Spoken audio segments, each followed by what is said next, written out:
Assalamualaikum warahmatullahi wabarakatuh.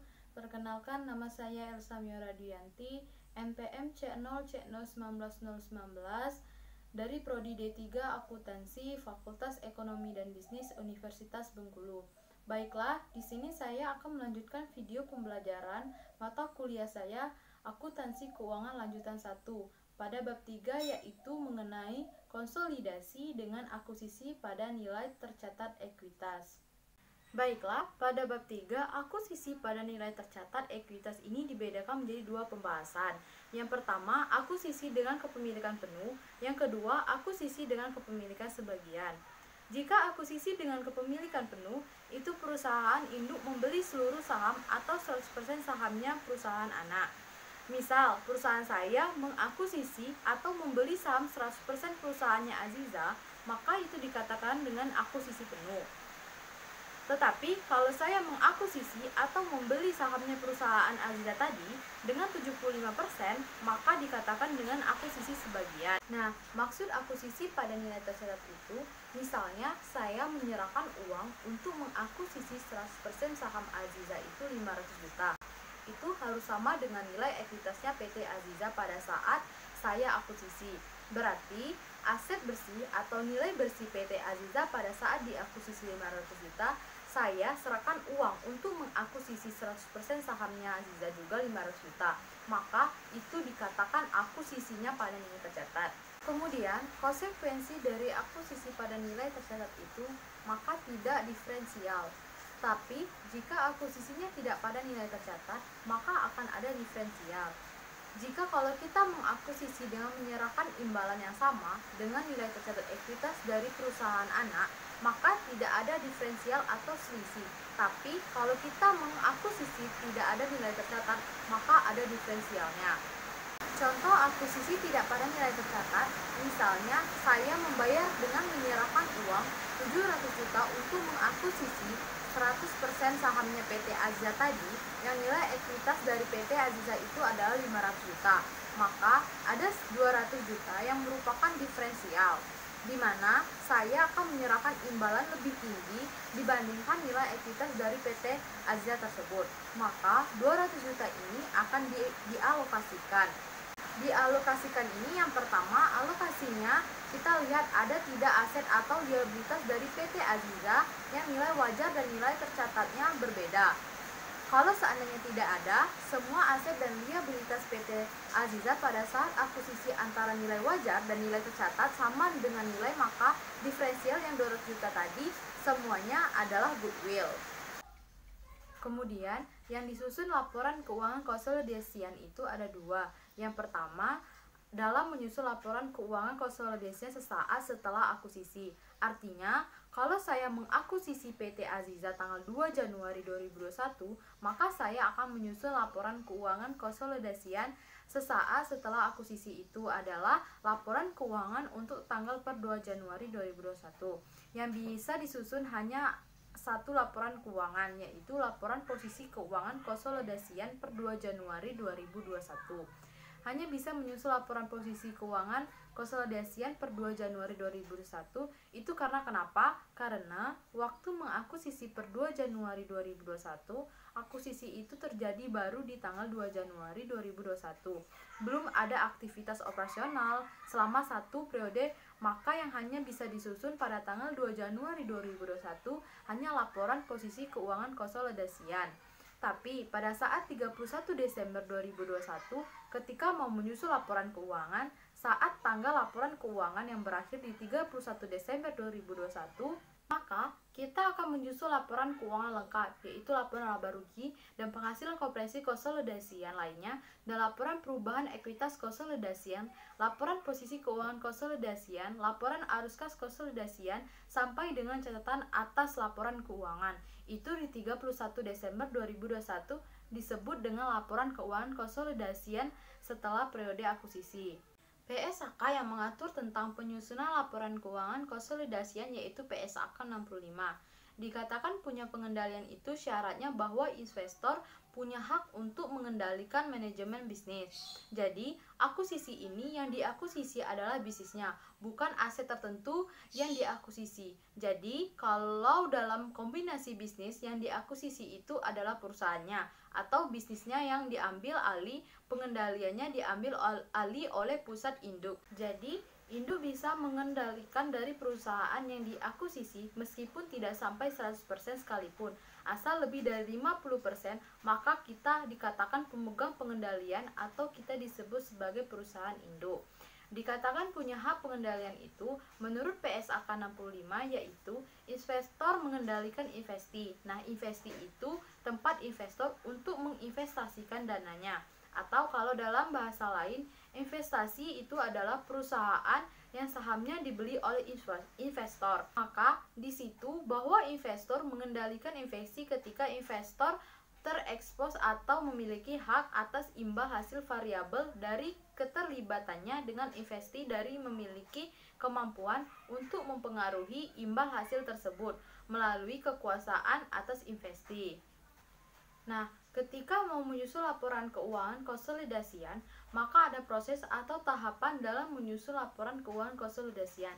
Salah satunya adalah dengan membuat jurnal eliminasi. Setelah itu, jurnal eliminasi baru ada proses namanya memperhitungkan antara data keuangan perusahaan induk, data keuangan perusahaan anak, kemudian penyesuaian dalam eliminasi, kemudian baru yang di ujungnya nanti namanya adalah konsolidasian. PSAK 65 prosedur laporan keuangan konsolidasian. Laporan keuangan konsolidasian itu yang pertama menggabungkan aset, liabilitas, ekuitas penghasilan, beban, dan arus kas sejenis dari entitas induk dengan entitas anak. Yang kedua, mengeliminasikan jumlah tercatat dari investasi entitas induk pada setiap entitas anak dan bagian entitas induk pada ekuitas setiap entitas anak. Yang ketiga, mengeliminasikan secara penuh aset dan liabilitas, ekuitas, penghasilan, beban, dan arus kas dalam intra-kelompok usaha terkait dengan transaksi antar entitas dalam kelompok usaha. Selanjutnya, ada jurnal eliminasi. Jurnal eliminasi adalah jurnal yang dibuat ketika perusahaan melakukan proses konsolidasi untuk eliminasi agar dampak dari transaksi hubungan induk dan anak itu tidak muncul dampaknya pada laporan keuangan konsolidasian. Jurnal ini hanya dibuat pada kertas kerja konsolidasian saja, bukan pada buku setiap perusahaan. Konsolidasi pada periode setelah terjadinya akuisisi. Dalam proses konsolidasi saat setelah proses akuisisi hanya dihasilkan oleh sebuah laporan posisi keuangan konsolidasian yang menunjukkan posisi aset, liabilitas, dan ekuitas konsolidasian selanjutnya sebagai implikasi dari dilakukannya aktivitas operasional bisnis oleh masing-masing entitas yang terdapat dalam kombinasi bisnis. Maka setiap entitas akan membuat laporan keuangan masing-masing. Setelah satu periode, maka per 31 Desember 2015, maka akan disusun kembali laporan konsolidasian. Karena sudah berlangsung selama satu periode, maka laporan keuangan konsolidasiannya terdiri dari laporan laba rugi konsolidasian, laporan saldo laba konsolidasian, dan laporan posisi keuangan konsolidasian. Maka laporan keuangan konsolidasiannya terdiri dari laporan laba rugi konsolidasian, laporan saldo laba konsolidasian, dan laporan posisi keuangan konsolidasian. Selanjutnya, akuisisi dengan kepemilikan sebagian. Akuisisi dengan kepemilikan sebagian artinya saya mengakuisisi perusahaan lain itu tidak sampai 100%, artinya di bawah 100%. Maka ada bagian yang tidak dimiliki oleh perusahaan induk, itulah yang disebut dengan nama kepentingan non-pengendalian. Contohnya, perusahaan saya mengakuisisi perusahaan Aziza dengan mengakuisisi 80% saham perusahaan Aziza, maka itu dikatakan akuisisi dengan kepemilikan sebagian. Nah, 20% itu yang menjadi pemiliknya adalah kita. Sebut kepentingan non-pengendalian. So, kepentingan non-pengendali bisa jadi kepentingan non-pengendali itu ada misalnya ada Rara dan Riri. Saat ditelusuri, Rara punya 15% saham di perusahaan Aziza dan Riri punya 5% saham di perusahaan Aziza. Jadi, kesimpulannya, saya sebagai induk perusahaan, kemudian Rara dan Riri itu namanya kepentingan non-pengendali. Jadi, Kepentingan non pengendali adalah bagian dari ekuitas perusahaan anak yang tidak dimiliki oleh induk. Akuisisi pada nilai tercatat. Pada nilai tercatat itu artinya imbalan yang saya serahkan untuk mengakuisisi 80% sahamnya perusahaan Aziza itu sama dengan ekuitas bagian atas yang menjadi miliknya saya. Contohnya, misalnya ekuitas Aziza itu ada 200 juta. Saya mengakuisisi 80% sahamnya PT Aziza dengan menyerahkan uang sebesar 160 juta. Saya menyerahkan uang 160 juta, sedangkan ekuitas PT Aziza itu 200 juta. Tapi harus kita ingat yang menjadi kepemilikan saya tidak 100%, tapi 80%. Jadi, untuk memastikan apakah akuisisi ini pada nilai tercatat ekuitas atau tidak, kalikan jumlah persentasi kepemilikan saya 80% dengan nilai ekuitas PT Anak 200 juta. Jadi misalnya 800 juta dikali 200 juta berarti ada 160 juta. 160 juta itu adalah ekuitasnya PT Aziza yang menjadi milik saya. Imbalan yang saya serahkan juga 160 juta, maka dilakukan akuisisi yang saya lakukan tetap pada nilai tercatat. Untuk ilustri ada di buku halaman 80, yaitu PT Nusantara mengakuisisi dengan membeli 75% saham PT Andalas dengan memberikan imbalannya yang dialihkan yaitu berupa uang cash sebesar 900 juta. Kemudian informasi di situ diketahui pula bahwa nilai wajar dari aset dan liabilitas PT Andalas itu sama dengan nilai tercatatnya. Di situ diketahui seluruh ekuitas dari PT Andalas totalnya adalah 1,2 miliar. Jadi total ekuitas adalah 1,2 miliar diakuisisi oleh PT Nusantara dengan kepemilikan 75%. Sekarang kita hitung 75% dikali 1,2 miliar sama dengan 900 juta. Berarti itu membuktikan bahwa akuisisi ini adalah akuisisi pada nilai tercatat, tidak terdapat diferensial. Ada di buku berapa nilai akuisisi atau imbalan yang diserahkan 900 juta. Nah, kemudian ekuitas PT Andalas 1,2 dengan kepemilikan 75% yang berarti yang menjadi bagian dari ekuitas dari PT Andalas yang menjadi bagian dari PT Nusantara juga 900 juta. Maka tidak ada diferensial atau selisih. Jurnal untuk mencatat akuisisi ini yang dicatat oleh PT Nusantara adalah akan mendebitkan akun investasi pada PT Andalas yang Andalasnya bertambah sebesar 9.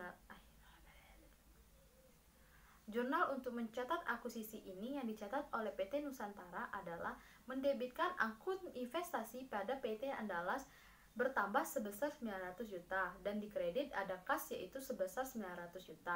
Selanjutnya tabel 3.6 yang baru bisa disusun ketika kita menyusun laporan keuangan konsolidasian sesaat setelah akuisisi itu adalah laporan posisi keuangan konsolidasian.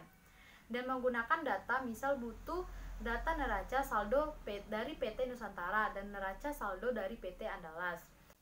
Kemudian kita harus melakukan dulu jurnal eliminasi, mengeliminasikan ekuitasnya PT Anak. Jadi di situ saham biasa PT Andalas 800 juta kita eliminasi. Saldo laba 400 juta juga kita eliminasi. Kemudian investasi pada PT Andalas dieliminasi dengan dicatat di posisi kredit dan kepentingan non pengendalian dimunculkan 300 juta. Selanjutnya kertas kerja konsolidasi. Penyelesaian kertas kerja konsolidasi itu ada yang tinggal menjumlahkan, yang tidak terpengaruh oleh jurnal eliminasi, maka langsung dijumlah. Nah, sedangkan yang terpengaruh dengan jurnal eliminasi itu contohnya investasi pada PT Andalas menurut neraca saldo PT Nusantara itu terdapat aset namanya investasi pada PT Andalas sebesar 900 juta.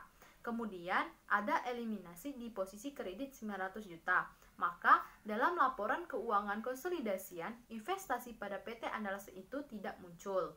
Kemudian ekuitas dari PT Andalas, perhatikan di bagian ekuitasnya untuk PT Andalas itu ada 800 juta saham biasa, kemudian ada saldo laba sebesar 400 juta. Kemudian dieliminasi, maka yang muncul adalah ekuitas atau saham biasa dan saldo laba dari PT Nusantara yaitu 3 miliar dan 1,5 miliar. Kemudian muncul kepentingan non pengendali sebesar 300 juta. Kemudian muncul kepentingan non pengendali sebesar 300 juta. baru kita susun laporan keuangan konsolidasian atau laporan posisi keuangan konsolidasian. Jadi, itulah yang sesaat setelah konsolidasi. Baiklah, itu saja penjelasan materi dari bab 3 yang dapat saya sampaikan. Saya akhiri, wassalamualaikum warahmatullahi wabarakatuh.